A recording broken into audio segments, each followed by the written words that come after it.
bangers. You're off the wall, gang bangers. You're off the wall, graffiti bandos. You're off the wall, tag bangers. You're off the wall. This is Joe Connolly. For the past 2 years, he has dedicated himself to eradicating graffiti in a 20-square-mile area of Los Angeles. One person can control hundreds of these guys. You know, that woman over there, she's giving you the perfect example. She's being controlled by graffiti. No, I'm controlling graffiti. Let them try to control me, and they won't control me. You know why? Because I respect them. The only problem is they're not respecting us. So you have to teach them respect. So that's what I'm doing, teaching them respect. Before you say graffiti, you be covered and faded. You shouldn't call it art, cause it ain't appreciated. Especially when you use a man's castle for your canvas. Total disrespect, I don't understand To this. every problem a solution, every question an answer. Graffiti gorilla, serious as cancer. This van is my mobile office. With it, I patrol the Fairfax district of LA. It's got everything in it that I need to control graffiti in that area. What we have here is a setup that the city gave me in order to maintain graffiti off their property in the city. They gave me 3 basic colors, a white, an off-white, a beige, and a medium gray.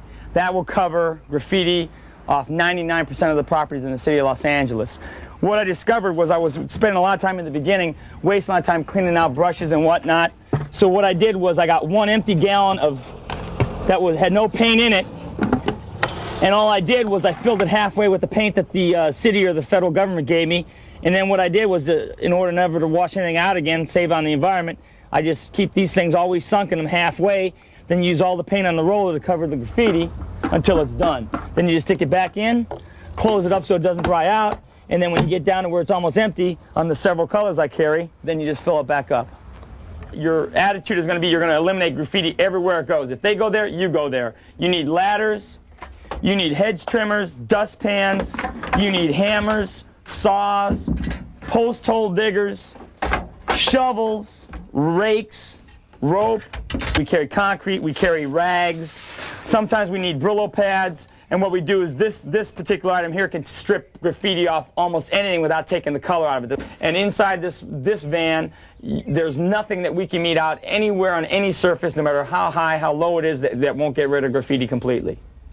Graffiti can't be considered art when it's done without people's permission. Whether it's your walls or my walls, it doesn't make a difference. It's vandalism, it's a misdemeanor. This is not art. See, luckily, we got real lucky on this color. This color almost matches this perfectly. And this roller is for the highway, so, man, this thing holds a lot of paint. And you can see how long it takes to cover this stuff. It doesn't take long at all. There's no reason why these people can't be painting this stuff out. We've got a piece of graffiti on this property, and some people may want to wonder, why would someone put a piece of graffiti here versus on this property? My theory is, as you look at these 2 properties, one property is well taken care of.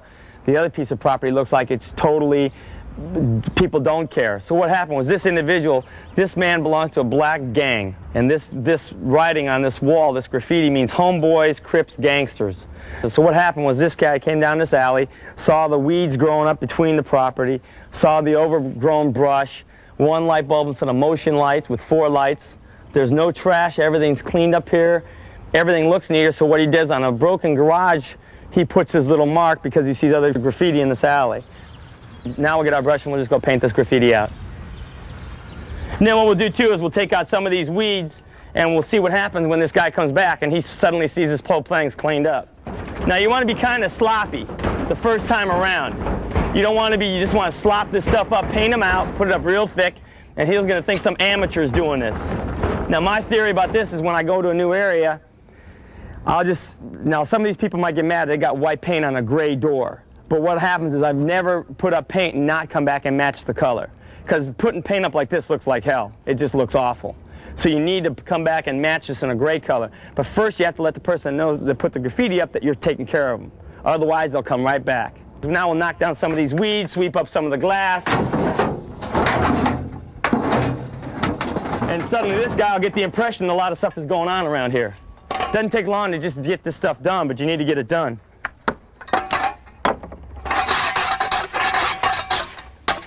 This is just about empowerment, empowering people to take care of their own stuff, responsibility.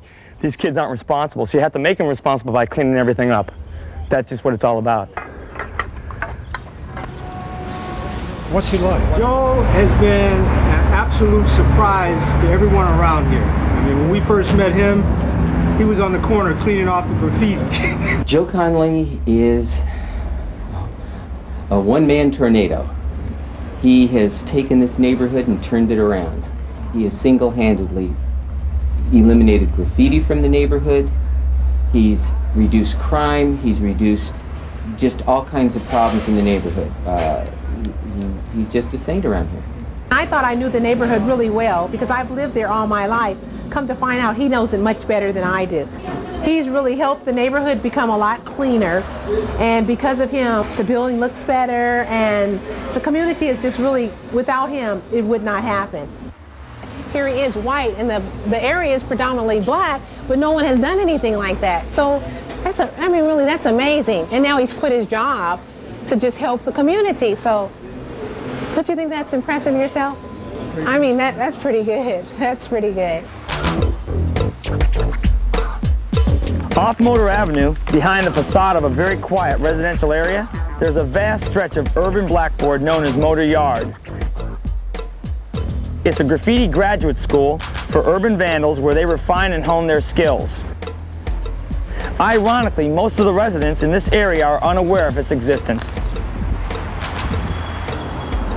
Along the railroad tracks, you'll get a lot of kids where it's completely isolated, where they can come out and practice their little tags, which normally are, for example, a little bee like this. Then suddenly the bee goes to a little bit larger, and then it just keeps getting more bubble up and more bubble up and more bubble up to the point where what you got, even though this is being written on top of already, you got this big gold bee outlined in white, and from here they can go to murals and billboards, and it doesn't stop. It just keeps getting bigger and bigger and bigger, and can become more abstract, different colors, and this is where they practice doing all this.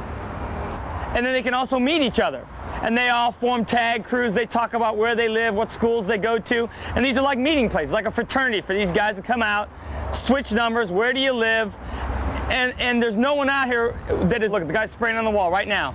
The guy's spraying on the wall as we speak.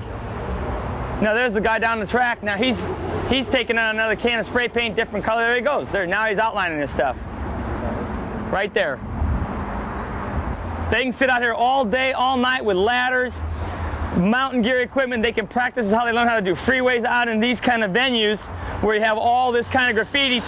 And this goes on like this down on these abandoned railroad tracks for miles and miles and miles, all throughout every city in America. This is exactly what they do.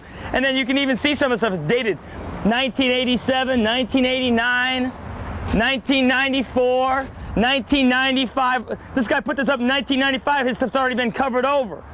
Tagging is kind of like a social security number. It's their identification. It's what they call themselves, whether it's mythological, whether it's something they read about in a newspaper, whatever it is. This is how they've associated themselves onto the wall to make a name for themselves, be what they call up. And the more they're up, the more recognition they get, the more they practice, the larger than life they become, the more important they become to their little tag crews and their friends.